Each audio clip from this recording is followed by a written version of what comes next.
¿Sabías que la salvación no es para siempre? Te lo explicaré todo después de la lectura. Que Dios te bendiga, querido amigo, hermano. Aquí estamos una vez más en su programa. Vamos orando hasta que baje el poder. Y hoy estaré leyendo en el libro de Hebreos, capítulo 2, del 1 al 18. Vamos. Una salvación tan grande. Por tanto, es necesario que con más diligencia atendamos a las cosas que hemos oído, no sea que nos deslicemos.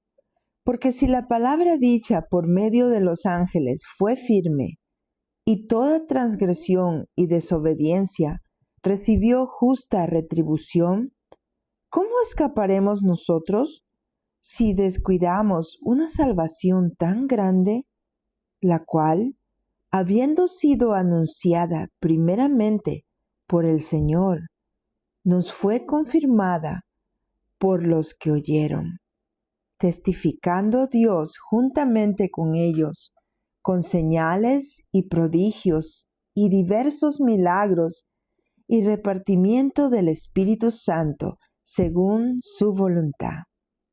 El autor de la salvación. Porque no sujetó a los ángeles el mundo venidero, acerca del cual estamos hablando, pero alguien testificó en cierto lugar diciendo, ¿qué es el hombre para que te acuerdes de él, o el hijo del hombre para que lo visites?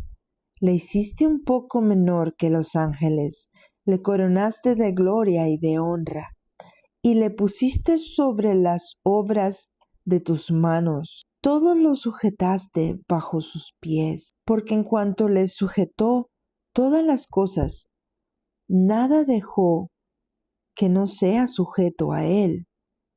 Pero todavía no vemos que todas las cosas le sean sujetas. Pero vemos a aquel que fue hecho un poco menor que los ángeles, a Jesús, coronado de gloria y de honra, a causa del padecimiento de la muerte, para que por la gracia de Dios gustase la muerte por todos. Porque convenía a aquel por cuya causa son todas las cosas, y por quien todas las cosas subsisten, que habiendo de llevar muchos hijos a la gloria, perfeccionase por aflicciones al autor de la salvación de ellos. Porque el que santifica y los que son santificados, de uno son todos, por lo cual no se avergüenza de llamarlos hermanos, diciendo, anunciaré a mis hermanos tu nombre, en medio de la congregación te alabaré. Y otra vez, yo confiaré en él. Y de nuevo, he aquí, yo y los hijos que Dios me dio. Así que por cuanto los hijos participaron de carne y sangre, él también participó de lo mismo, para destruir por medio de la muerte al que tenía el imperio de la muerte, esto es, al diablo, y librar a todos los que por el temor de la muerte estaban durante toda la vida sujetos a servidumbre, porque ciertamente no socorrió a los ángeles, sino que socorrió a la descendencia de Abraham, por lo cual debía ser en todo semejante a sus hermanos, para venir a ser misericordioso y fiel, sumo sacerdote, en lo que a Dios se refiere, para expiar los pecados del pueblo, pues en cuanto él mismo padeció siendo tentado, es poderoso para socorrer a los que son tentados. Gloria sea al Señor, bendita su palabra.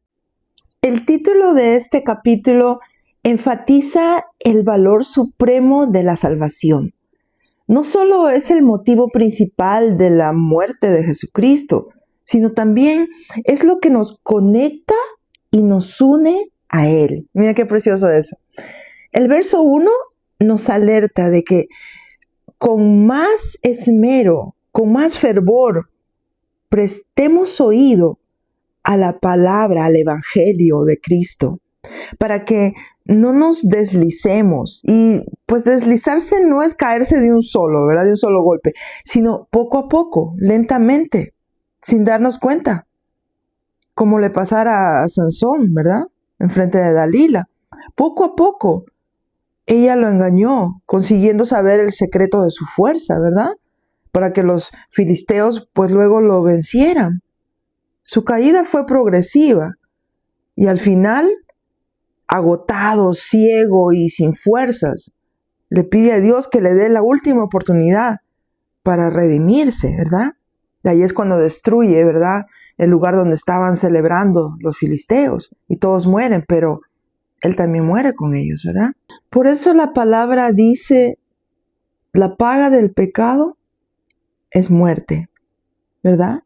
Pero también dice, mas la dádiva de Dios es la vida eterna. Mira qué maravilloso eso. Por eso, cada día estamos nosotros expuestos a perder nuestra salvación. No es algo que recibimos una vez y ahí queda, que siempre vamos a ser puros y santos y limpios para siempre. No, es importante que lo cuidemos, que cuidemos esa salvación. Ignorar el Evangelio no es algo neutral, es algo peligroso. Espiritualmente es algo progresivo. No debemos descuidar la salvación tan grande revelada en Cristo. Esa salvación valió la sangre preciosa de Jesús, quien se hizo hombre para salvarnos a todos nosotros. El verso 2 habla que la palabra dicha por los ángeles fue firme, y esto refiriéndose a la ley de Dios entregada a Moisés, las tablas de la ley.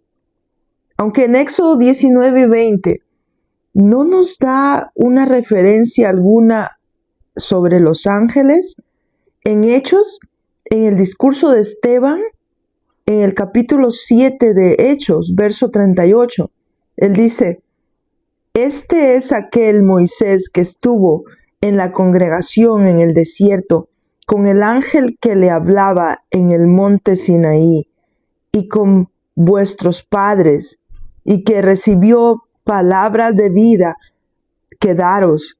Y luego en el versículo 53 dice así, vosotros que recibisteis la ley por disposición de ángeles y no la guardasteis, esto hablándole al pueblo, ¿verdad?, de aquel entonces.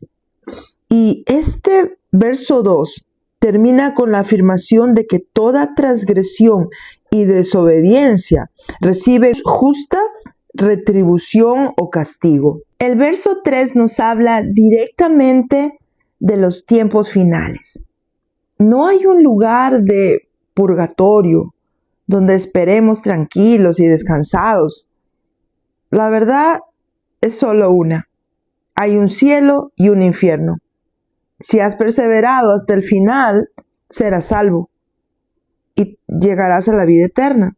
Si no, serás condenado. Dios no nos quiere tibios. Su palabra dice claramente, si fueses tibio, os vomitaré de mi boca. Mira qué tremenda cosa esa. Ya no podemos seguir adornando o azucarando las cosas, ¿verdad? La palabra es muy específica en esto y por eso es que mataron a Esteban, lo apedrearon hasta que murió, pero él no sintió el dolor. Él veía el cielo abierto y a Jesucristo sentado a la diestra de Dios Padre.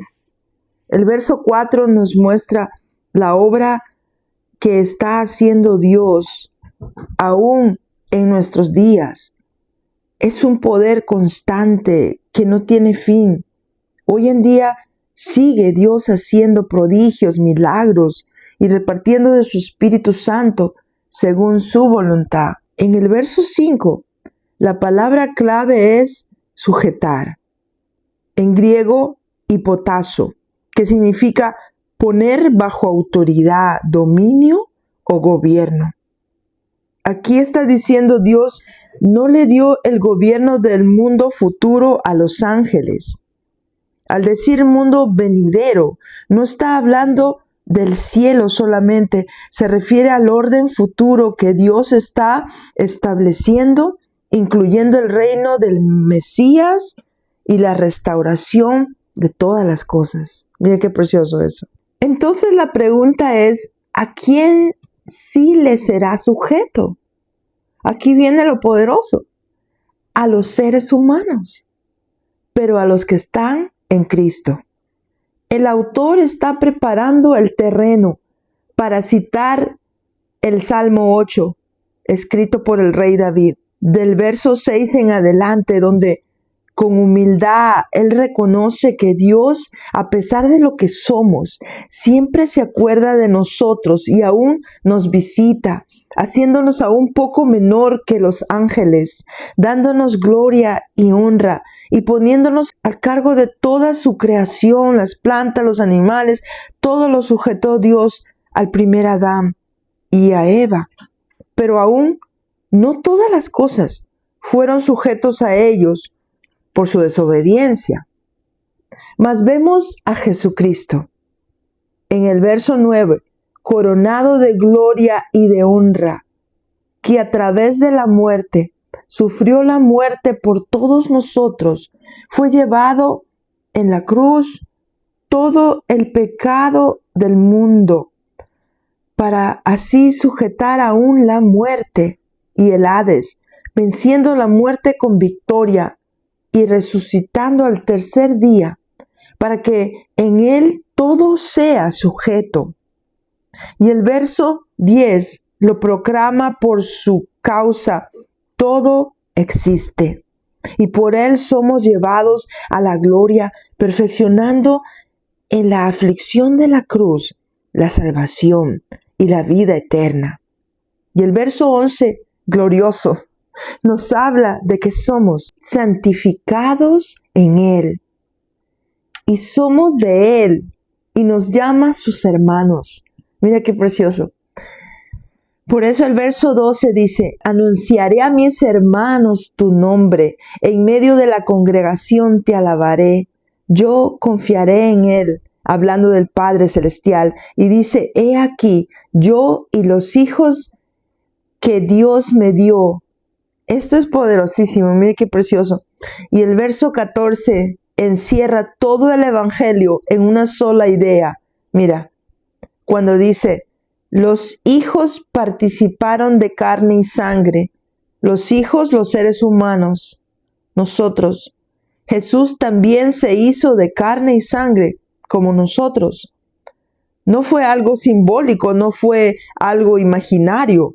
Él tomó una encarnación humana y murió y resucitó para destruir por medio de la muerte al que tenía el imperio de la muerte. Al resucitar, Él vence a la muerte y al diablo. El diablo no crea la muerte, pero tenía dominio en el sentido de acusar al hombre de su pecado, mantenerlo bajo condenación, usar el miedo a la muerte como esclavitud. Cristo quita el poder del acusador, vence la condenación del pecado, rompe el dominio de la muerte sobre el creyente. Por eso Pablo decía, ¿verdad? Para mí el vivir es Cristo y el morir es ganancia. Ya era un cambio, ya no había ese temor hacia la muerte, sino esa convicción de fe que nos da la seguridad final de que cuando muramos vamos a ir a la gloria con el Señor. Mira qué precioso eso. Por eso la muerte ya no es derrota final. El diablo ya no tiene autoridad legal sobre el creyente. El miedo deja de gobernar. Y el verso 16 confirma que Jesús vino a ayudarnos a todos nosotros, no a los ángeles, sino a los humanos. Y el verso 17 concentra un punto principal. Jesús vino a salvar a los hombres y compartió nuestra humanidad para en ella vencer a la muerte, para que nosotros ahora también podamos vencer el pecado, que es simbolismo de la muerte. tener vida y vida en abundancia en Jesús. Y al final, la vida eterna. ¡Qué precioso! Y el verso 18 nos deja un mensaje para recordar siempre. Por cuanto Jesús mismo padeció siendo tentado, es poderoso para socorrer a los que son tentados. Yo no sé lo que tú estás viviendo, lo que tú estás pensando en este momento. No sé qué vueltas ha dado tu vida. No sé en qué estás metido o metida. O si sientes que estás atrapado y no puedes salir de allí. Déjame decirte que Jesús sí te conoce. Él sabe exactamente quién eres, por lo que estás pasando. Él conoce tu vida y tu corazón. Yo te invito a que en esta hora tú puedas también acercarte a Él confiadamente y le digas: Jesús, ayúdame. Él es fiel y justo para perdonar cualquier tipo de pecado que tú hayas cometido, porque no hay justo ni aun uno, dice la palabra de Dios, por cuanto todos pecaron, fueron destituidos de la gloria de Dios. Mas Dios mostró su amor para con nosotros, que siendo aún pecadores, mandó a su Hijo Cristo para morir por nosotros, para que nosotros ahora tengamos una entrada al Padre nuevamente. Y si esta es tu situación, yo te invito a que hagas una oración juntamente conmigo. Repite estas palabras. Padre Celestial, yo reconozco que soy pecador o pecadora y me arrepiento. Te pido que por favor escribas mi nombre en el libro de la vida y que borres mi pasado y mi pecado y que me ayudes para que de ahora en adelante yo pueda vivir solo para ti. Gracias Padre, gracias Hijo y gracias Espíritu Santo. Amén y amén. Gloria sea al Señor. La palabra de Dios nos dice que hay fiesta en los cielos cuando un pecador se arrepiente. Y hoy has tomado la mejor y más valiosa decisión de tu vida. Y ahora no quiero que solo te quedes ahí, sino que también te invito a que te puedas inscribir en el programa para que cada mañana puedas comenzar así también a aumentar tu fe. La palabra de Dios dice: la fe viene por el oír y el oír la palabra de Dios. Para aumentar tu fe tienes que oír la palabra, leer la palabra de Dios. Y yo te invito para que cada mañana en los chores, si te inscribes, te va a salir qué versículos o qué capítulos de la Biblia puedes leer ese día. Y también en los comentarios encontrarás un link para que cargues la Biblia de voz y la puedas tener siempre en tu teléfono. Mira qué precioso eso. Así también te invito a que cada semana puedas acompañarnos a escudriñar las escrituras, a leerla, a aprender de la palabra. Yo voy capítulo por capítulo, ya tengo como 3 años y medio haciendo esto, ¿verdad? Y mira qué precioso, porque así Dios nos enseña más y más de Él y conocemos más y más cómo es Dios y qué es el propósito que Él tiene para tu vida. Amén. Mira qué precioso eso. También te invito a que puedas chequear la parte de los posts. Tengo mucho material precioso, lo mejorcito de YouTube para tu vida. Tengo películas, tengo libros espirituales, tengo testimonios de poder, mucho material precioso, alabanzas a Dios, material maravilloso que va a ayudarte a crecer en tu caminar con Dios. Amén. Gloria sea al Señor por eso. Y ahora quiero estar orando por todos mis hermanos que cada semana me acompañan. Hemos estado un poquito alejaditos por 2 semanas porque tomamos una vacación, ¿verdad? Trabajando en otros proyectos también. Amén. Gloria sea al Señor. Vamos orando, hermanos. Padre Celestial que estás en gloria, te doy toda honra, toda gloria y toda alabanza. Señor, te doy las gracias por este momento que nuevamente estamos unidos, mis hermanos y yo, en oración, Señor. Señor, presentándote sus vidas y poniéndote a cada uno de ellos delante de ti, Señor, y a sus familias, para que seas tú bendiciéndolos de una manera grande y poderosa, Señor, que seas abriendo las ventanas de los cielos en bendición hasta que sobreabunde sobre cada uno de ellos, Señor. Glorifícate en sus vidas, bendícelos, ayúdalos, protéjalos, cúbrelos con tu sangre preciosa, Señor, y que la armadura del cristiano esté sobre cada uno de ellos, Padre. Que seas con ellos en su levantar, su acostar, Señor, y en cada proyecto, Señor, y en cada cosa que ellos hagan en sus trabajos, y seas llevándolos de poder en poder y de bendición en bendición. Gracias, Padre, gracias, Hijo, y gracias, Espíritu Santo de Dios. Amén. Gloria sea al Señor. Queridos hermanitos, ha sido un privilegio precioso de parte de Dios, una vez más, haber estado con todos ustedes en este su programa. Vamos orando hasta que baje el poder. Muchas bendiciones. Hasta la próxima.